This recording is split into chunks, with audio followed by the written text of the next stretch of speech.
Hello everyone, welcome to the third lecture on telecommunication etiquette. Today we shall be seeing as to what are the magic rules to ace telecommunication. So far we've studied about the telecommunication process and of course how do we use telephone in a communication process. Today we'll try to look into the aspects using which you can be a master of telecommunication and you can always call it as an effective communication whenever you are into a telecommunication process. The very first thing that you need to pay focus on or attention on is uh, on being polite. So whenever you are in any telecommunication process, you're involved in a process either as a caller or as a receiver, you need to be very polite. Because how can you be polite? By using a tone that is subtle, by using the words like please and thank you. Because whenever you're polite and whenever you're using a very subtle and a moderate tone, the person with whom you're talking would always and always feel respected and valued. The person would feel that yes, you are valuing the call, or maybe you are valuing the business that this particular caller is trying to give you or is already giving you. So that is why it is said that you need to be always polite. And anyways, we've always discussed that courtesy is something that is there as a principles of communication as well. Therefore, just going by that principle of communication, you always need to be polite. Next is that you need to always use empathy. Use empathy means always be empathetic. Being empathetic means you always need to put yourself in the shoes of the others, try to analyze the situation, try to feel what the other party would be feeling, and accordingly, you need to talk when you're involving in yourself into any process of telecommunication. So that is how we'll be calling this particular thing as being empathetic, because unless you know that what your the other party, the receiver or the caller, any other party involved in the process of communication other than you have to know that what would be pleasing to that person. You have to know that what was that one thing that the other party is seeking, that the other party desires of you or is wanting you to say or do. So that is why, and if you're doing it, if you're empathetic, would mean that the other party would anyways kind of bow down to you or surrender, and would like to get involved with you in any kind of business. So use empathy other than being polite. That's just by saying that you need to be empathetic would not do. We need to also understand that what are the appropriate levels of empathy. You can't just go overboard, or you can't just be underrated when it comes to empathizing. So you always have to say that if there is a caller who's aggrieved, who's very irritated about something, you don't have to say that, yes, I agree with you, our service is horrible. For example, if there is somebody that is calling you to maybe complain that the, say, net connectivity or the speed is not proper these days, you don't have to say that, yes, even I'm using the same service and I feel that it's pathetic. You must go to the higher authorities or maybe shoot a mail to somebody who can actually look into the matter. You don't have to say that. Anyways, if you feel that there is a caller who's trying to say that there's nobody who loves me, I'm so kind of left out, you don't ever have to say that I love you, because these are certain things that are highly informal in nature. Being in a formal setup, you're not supposed to say that. Rather, involve yourself in saying that, yes, I understand your frustration, I know how you must be feeling right at this particular moment. Saying this, you would let the other party know that you are there. And just when that somebody, the caller or maybe the receiver, feels that yes, he or she is not alone in that particular process, it would be a kind of consoling thought to him or her, and then you would be sounding empathetic. So that is why we say that use appropriate levels. You don't have to be over or under. Another way of empathizing in an appropriate way is to use the caller's name. See, if suppose you were a part of a university now, right? Now suppose on your birthday you just get a message from the university, because university has that kind of a database. You get a message from the university stating that, just a message that the university wishes you a very happy birthday. You would feel happy about it. But the moment the message says that, okay, Mr. your surname, Mr. Oberoi, Graphic family wishes you a very happy birthday. Now you feel connected. Now you feel that yes, the other party is, I'm a part of that particular organization's family. That other party is my own, and it then has a very good impact on the business relations. So therefore it is suggested that you need to always use the caller's name. You should be using it, because whenever you get to hear your name, there is nothing better than that, because you then feel connected. Maybe at times you feel that, oh yes, the person knows me well, just because of the very fact that the person is talking to you or maybe writing to you using your name. So that is why use the caller's name. It could bring magics to the conversation.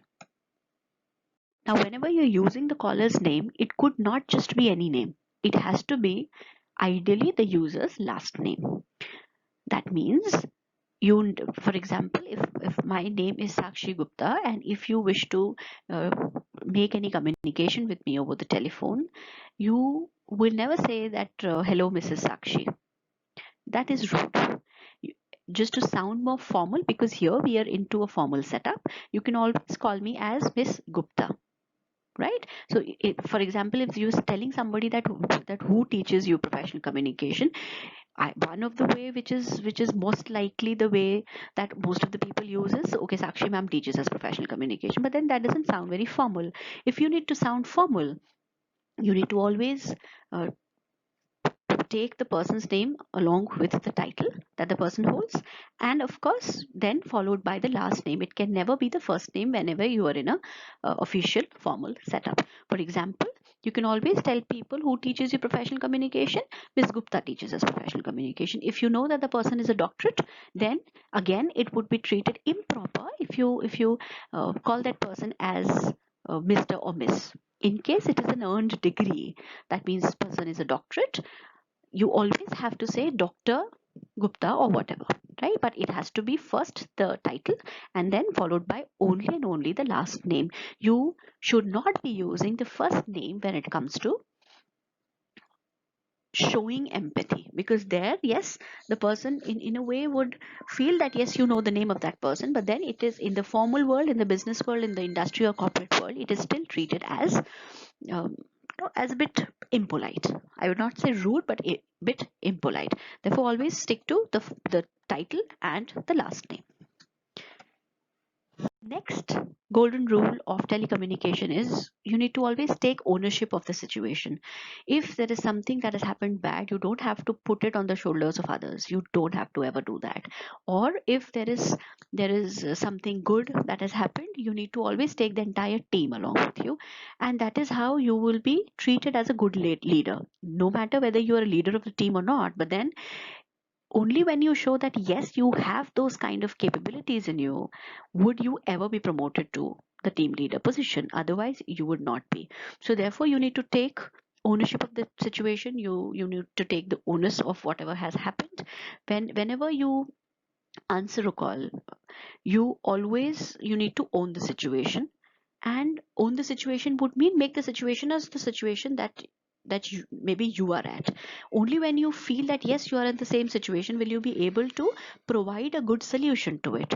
Only then would you able to resolve it. So the moment there is somebody who's calling you for a certain reason, maybe it could be a complaint, it could be something for which the person is calling you for, maybe it could be a challenge that the person is facing, and maybe the person wants you to give the solution. So do not ever be the problem seeker. Always try to be the person who always gives a solution to a certain problem. So you need to always, one, be the problem solver, give the solution of the problem, take ownership of the call, try to put yourself into the shoes of the others, again be empathetic, analyze what the person wants to hear, and then provide a solution to the problem, and never seek for yet another problem, right? And never put it across as, if you're feeling that way, if that has happened, it is not our mistake, it is somebody else's mistake. Don't ever say that, because whenever somebody is calling you, he or she is calling to have a solution. If you don't provide a solution, means that impression of yours is marred. Always give the solution to the problems that the person is seeking. Also, You need to treat each caller as if he or she is the only person who's giving you business, because the moment you don't do that, then the person would not feel significant, then the person would not feel valued and respected, and if the person does not feel that, then fair chance that he would not give any business to you. If you are not in business terms, maybe in future also you will never be, because you did not treat the person well. So do not show the person that maybe you already have a lot of business, you don't have time for the small businessmen, or maybe any other person who with whom you're not doing business. Do not show ever this kind of a feel. Do not give this kind of a feel to anybody who's calling you for something. So always try to make the other party feel that yes, the call is valued. Do not ever say that yes, I do. Don't flaunt your when customers that okay, I have this big shot as my customer. Don't ever do that, because that will in a way demean the other party who's calling you. So take ownership of the situation, take onus of the situation, which is that is required here. You need to always use a can do approach and a you approach. Never say that I can't do it, or the company will not be able to help you in this. Never do that, because whenever there is somebody calling you, the person is seeking for some solution, and even if you cannot, there are certain cases, circumstances, situations wherein maybe it is not in your hand to give the solution. Try to then transfer the call to somebody who can provide the solution to. Never put it as okay, you call this person, maybe he'll be able to solve your problem. No, that is your task now, that is your responsibility now, to let the person have a word with somebody who can do that for him. So never use that I can't do approach, and never use the I approach. The moment, so for example, there is somebody who's done well. If I say that yes, I have given you excellent marks, maybe I have made you the topper, means you're demeaning the efforts of that person. Means you're trying to say that it is because of you, your teaching and your evaluation pattern and ways that the person has scored well. You have demeaned the efforts that the person had put in attaining the score that he has attained. On the contrary, if you say that yes, you have excelled in your examinations, and even if then the person says that ma'am, it is just because of you, because you know taught so well, so you can always say that I would have taught this the very thing to everybody, but not everybody is a topper. You are the one. So therefore, the moment you use the you approach, you will always be sounding empathetic, you will always be sounding as if you are actually genuinely valuing the efforts that the other party has put, and you will be sounding in a way that you have prioritized that particular party. Therefore, always tell the person who's calling you, or the person with whom you're talking to over the phone, that you can do the thing for him. And in case there are certain problems wherein there is actually no problem, it's a deadlock, there is no problem, there is no solution to it, you can always recommend something that could be a compensation. For example, suppose you've ordered a phone, and now um, the day you received the phone, maybe the screen was tampered with. It was all broken, that the screen. Now you called up in a very agitated mood, very aggrieved and angry mood. You call up the person, or maybe the website through which you had ordered the things, and you give your peace of mind to the fellow, to the person who picked up your phone, that what is this, your services are pathetic, and I would never ever order anything from your online services. That would not help you, right? That is something that you don't have to do. Always use a can do approach, a positive approach to it. So you need to, though you are complaining, but it has to be done in a subtle way.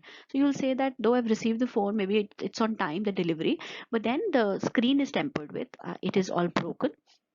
I would like to get the phone changed, replaced.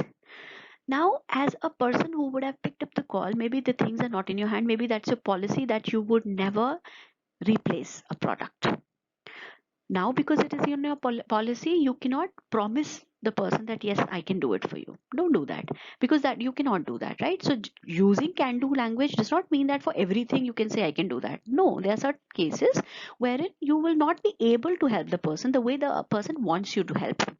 You can always in such cases, under such circumstances, propose a certain different solution. For example, you can always say that I'm so sorry, but the company policy says that I'll not be able to replace it. Maybe I can reimburse the amount if you feel that it is acceptable.